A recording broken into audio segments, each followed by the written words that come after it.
Hai guys, welcome back to my channel. Balik lagi bersama Kelompok 1. Sebelumnya kita perkenalkan diri dulu. Saya Tita Trijuliandari. Halo guys, saya Farmatur Rahman. Perkenalkan, namaku Lili Ika Rahmawati, biasa dipanggil Lili. Ida Arifa. Dan saya Meniklumatus Homaria. Oke, langsung aja kita bahas sejarah negara Thailand. Asal-usul kerajaan Thai atau Thailand secara tradisional dihubungkan dengan sebuah kerajaan Sukhothai pada tahun 1238. Umur kerajaan ini sangat pendek, sehingga kiprahnya dilanjutkan oleh kerajaan Ayutthaya yang berdiri pada abad ke-14. Kebudayaan kerajaan Thai atau Thailand dipengaruhi oleh Tiongkok dan India. Thailand mulai membina hubungan dengan beberapa negara besar seperti Eropa pada abad ke-16. Meskipun hubungan tersebut diwarnai tekanan yang kuat dari negara besar tersebut, Thailand tetap bertahan menjadi satu-satunya negara di Asia Tenggara yang tidak pernah dijajah oleh negara Eropa. Akan tetapi, dengan adanya pengaruh dari Barat menyebabkan perubahan pada abad ke-19. Pada tahun 1932, sebuah revolusi tak berdarah terjadi di Thailand. Revolusi itu menyebabkan dimulainya sistem pemerintahan monarkis konstitusional. Pada Perang Kedua, Thailand bersekutu dengan Jepang.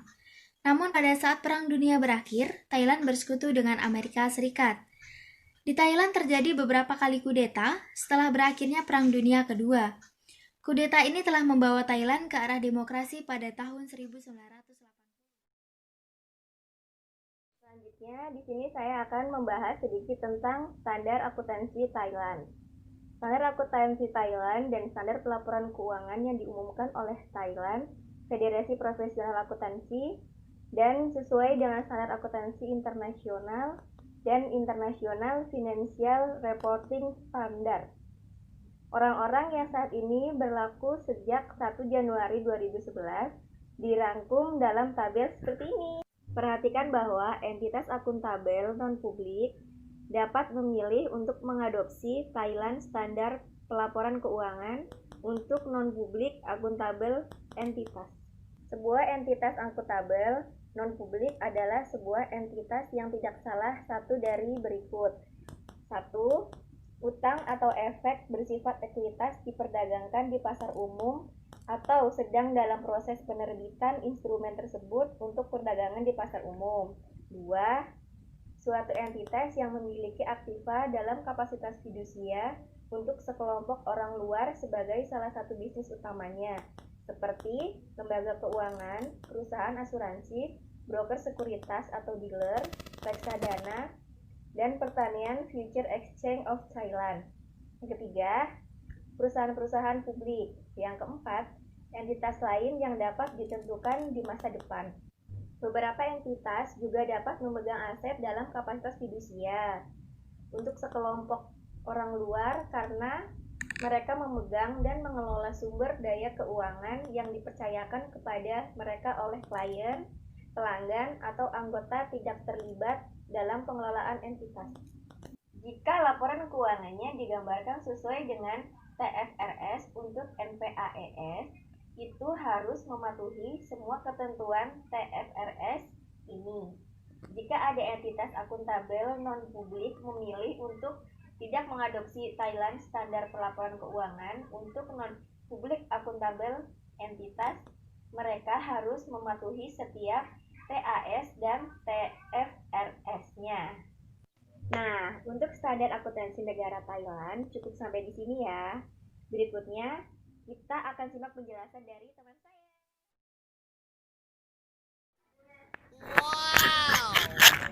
Nah, udah dengerin kan penjelasan dari teman aku yang tadi? Mari kita simak penjelasan dari aku ya. Thailand merupakan salah satu negara di Asia Tenggara yang berhasil menghindari penjajahan dan tidak mengalami kolonisasi. Sistem akuntansi yang berlaku di negara ini menunjukkan nilai transparansi dan kebutuhan informasi bagi investor yang mirip dengan negara Anglo-Amerika. Setelah krisis keuangan tahun 1997, Thailand menerapkan reformasi untuk meningkatkan kerjasama pemerintah dan meningkatkan investasi untuk kompetisi. Standar akuntansi di Thailand diterbitkan oleh Institute of Certified Accountants and Auditor of Thailand atau ICAAT yang didirikan pada tahun 1948. Namun, harus mendapat persetujuan Menteri Perdagangan sebelum perusahaan diwajibkan memakainya. Prinsip akuntansi yang berlaku umum di Thailand atau Thai GAAP didasarkan pada IASS dan SAK. Hanya beberapa Thai standar akuntansi atau TASS seperti akuntansi atas restrukturisasi kredit bermasalah, akuntansi untuk perusahaan investasi, hutang piutang dan utang buruk, serta pengakuan pendapatan untuk bisnis real estate berasal dari US GAAP relevan. Federasi Profesi Akuntansi atau TPI berencana untuk mengadopsi sepenuhnya SAK sebagai GAAP Thailand untuk perdagangan aktif 50% yang terdaftar di Bursa Efek Thailand atau SET50 pada tahun 2011. Setelah itu, adopsi penuh SAK oleh SET100 yang direncanakan untuk tahun 2013. Sisa dari perusahaan yang terdaftar dan perusahaan-perusahaan yang terdaftar di pasar investasi alternatif atau MAI harus sepenuhnya mengadopsi SAK pada tahun 2015. Selanjutnya akan ada informasi mengenai faktor-faktor yang mempengaruhi standar akuntansi di Thailand. Berikut adalah 8 faktor yang mempengaruhi perkembangan akuntansi internasional negara Thailand. Yang pertama, yang kedua, yang ketiga, yang keempat, yang kelima, yang keenam, yang ketujuh, dan yang kedelapan. Faktor yang pertama adalah sumber pendanaan. Sumber pendanaan dari negara Thailand berasal dari ekonomi Thailand yang bergantung pada ekspor. Dengan nilai ekspor sebesar 60% PDB, kepulihan Thailand dari krisis finansial Asia pada tahun 1997 hingga 1998 banyak bergantung pada permintaan luar dari Amerika Serikat serta pasar asing lainnya. Dengan bertambahnya pendapatan dari ekspor bisa dijadikan pendanaan bagi negara. Semakin banyak pendapatan yang dihasilkan, maka semakin besar juga pendanaan atau pembelanjaan yang dapat dilakukan atau dikeluarkan oleh negara Thailand. Faktor yang kedua yaitu adalah sumber hukum. Pendiri hukum Thailand modern adalah Pangeran Rabi dari Ratchaburi yang memainkan peran utama dalam memperkenalkan sistem modern administrasi peradilan. Penyusunan kode sipil dan komersial dimulai pada masa pemerintahan Raja Rama yang kelima dan berakhir pada pemerintahan Raja Rama yang ketujuh. Revolusi tahun 1993 memiliki efek penting pada sistem hukum dan peradilan Thailand karena mengubah bentuk pemerintahan dari monarki absolut menjadi monarki konstitusional. Faktor yang ketiga yaitu adalah perpajakan. Formasi pajak Thailand sebagai berikut: perpajakan umum atas penghasilan, bagaimana itu dihitung, kapan harus membayar pajak, apa ada pembebasan, dan banyak lagi. Di Thailand tersedia tarif pajak yang lebih rendah untuk perusahaan UKM dan kemitraan hukum. Berarti dalam kasus ini, semua entitas dengan tidak lebih dari 5 juta baht modal disetor, posisi pajak adalah sebagai berikut. Faktor yang keempat yaitu ikatan politik dan ekonomi. Politik Thailand saat ini dilakukan dalam kerangka monarki konstitusional, di mana Perdana Menteri adalah kepala pemerintahan dan Raja turun-temurun adalah kepala negara. Sampai saat ini, Thailand telah memiliki 17 charter dan konstitusi yang mencerminkan tingkat tinggi ketidakstabilan politik di negara tersebut. Setelah kudeta berhasil, rejim militer telah dibatalkan konstitusi yang ada dan diumumkan charter interim. Negosiasi antara politisi, orang berpengaruh, jenderal, telah menjadi faktor utama untuk pemulihan stabilitas politik di negara.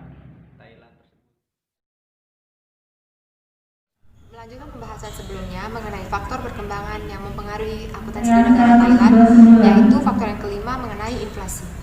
Pada bulan Maret, harga konsumen naik sebesar 0,22% dari bulan sebelumnya, yang hampir tidak berubah dari kenaikan 0,23% yang diamati pada bulan Februari.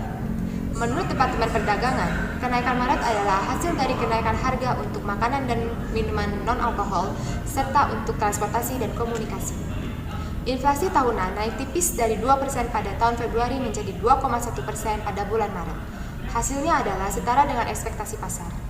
The Bank of Thailand memproyeksikan inflasi akan rata-rata 2,4% pada tahun 2014. Fokus Ekonomi Konsensus Forecast Panelist memperkirakan inflasi rata-rata 2,8% pada tahun 2014, yang turun sebesar 0,1 poin persentase dari konsensus bulan lalu.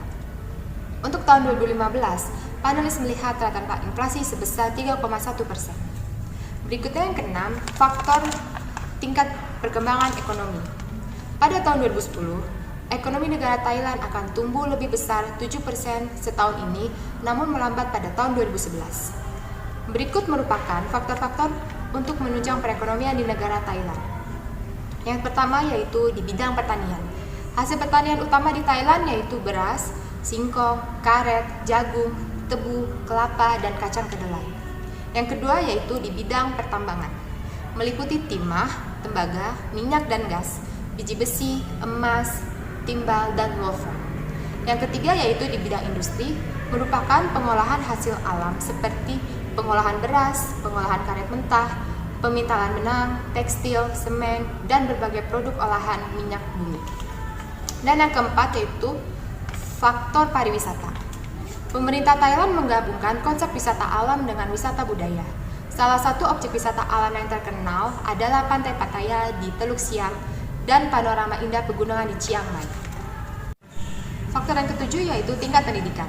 Dalam acara rapat dengan atas pendidikan, yaitu untuk pemantapan program kerja dan pembinaan sekolah Indonesia luar negeri di Thailand, sistem pendidikan di Thailand terbagi menjadi 3, yaitu pendidikan formal, pendidikan informal, dan pendidikan non-formal. Wajib belajar di Thailand adalah wajib belajar 9 tahun dengan rincian grade sebagai berikut. Yang pertama yaitu pendidikan playgroup dan TK dengan usia 3-6 tahun. Yang kedua pendidikan sekolah dasar selama 6 tahun dengan grade 1 sampai dengan 6. Yang ketiga pendidikan sekolah menengah selama 3 tahun dengan grade 7 sampai 9. Dan yang keempat yaitu pendidikan sekolah menengah atas selama 3 tahun dengan grade 10 sampai 12. Faktor ke-8 yaitu faktor terakhir mengenai budaya.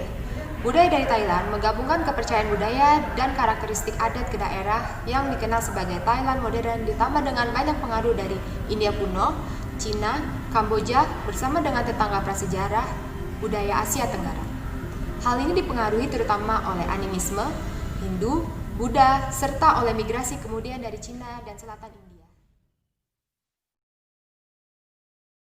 Materi dari kami mengenai sejarah akuntansi internasional yang ada di Thailand. Semoga materi ini bermanfaat ya buat kalian, dan terima kasih buat teman-teman yang udah like, comment, dan subscribe. Thank you for watching.